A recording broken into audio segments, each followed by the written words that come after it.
Okay, this is day 5 of my week-long video marathon, and I'm starting to run out of daylight, so hopefully I'm going to get this done before the sun goes behind that crane over there. So this is the 5th question, and it comes from Stacy in lovely Utsunomiya in north of Tokyo. And she asks a great question, which is, how can I learn a language without putting in any desk time? Wow, that's a great question, and I love that question because I've learned quite a few of my languages that exact same way. So I'll talk a bit about that, and you can decide whether it's something you think you could emulate or not. Now, let's define desk time first of all. I think what Stacey means by desk time is sitting down with a textbook, studying. And if she's in Japan, I can see why she thinks that, because that's the way languages are studied in Japan, and everywhere, to be honest. But let's look at this a different way. If we take a step back and think about what a language is, then language is a form of communication. Language is communication. It's exactly the same thing. It's conveying messages to other people, and yeah, that's what it is.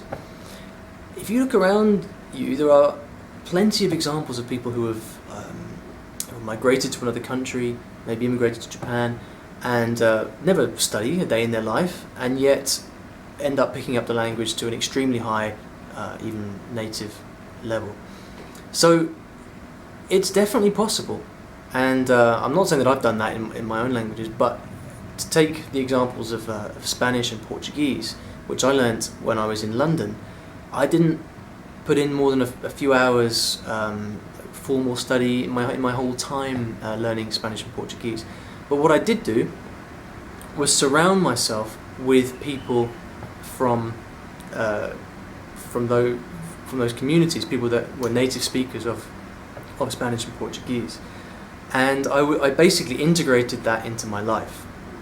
Now I'm a musician, and at the time when I was in London, I was playing a lot of Brazilian and Latin American music, and surrounded by Brazilians, by Argentines, Mexicans, Colombians, and there were times when I was out playing every single night with guys from Brazil or from Mexico or wherever, and that's how it started. And then later on, I made quite close friends from those places as well, and I was surrounded by people from these countries, and I was exposed to the language on a daily basis. And as soon as I could start to speak a little bit, then it was just one sort of giant snowball, and I picked it up quite quickly, and had lots of opportunities to learn. And basically, by wanting to communicate with these people, the language essentially learnt itself. The one thing I did do to help the process along, because just by being around native speakers isn't, as you know, is not enough. What I did do is regular language exchanges. So I didn't have much money at the time, so I'd find someone, a friend of a friend, who I could meet up with a few times a week sometimes, and we'd spend an hour speaking in English and an hour speaking in Portuguese or in Spanish, and I'd do those language exchanges really, really frequently. And all you do in those language exchanges is you sit down with someone that you like, someone that you get on with, and you try and have a conversation. And if you don't know how to say something, you say, how do I say this? How do I say that? They tell you, you write it down, you try and say it, and so it goes. So whether you consider that to be desk time or not, I don't know. Personally, I don't, because it's great fun. But through a combination of language exchanges and just surrounding myself with people from the communities of the languages that I was trying to learn, I got to a very good level in both those languages. Within a period of a year. So that's how you can learn a language without putting in any desk time. If you don't have that situation, or that context for being surrounded by, for integrating yourself into a community like that, then it's going to be difficult. you're back to the studying thing really, because if you haven't got the people around you to speak with on a regular basis, then what's your alternative? You kind of have to study, or at least create a kind of immersion environment for yourself.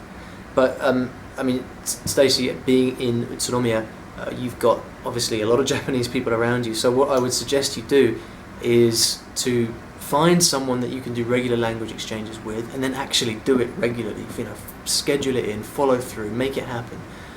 And then, you know, take a look at, and this is something that I did when I was in Tokyo, is take a really long, hard look at your social calendar and think, right, what am I doing that's in English, and how can I do that in Japanese instead?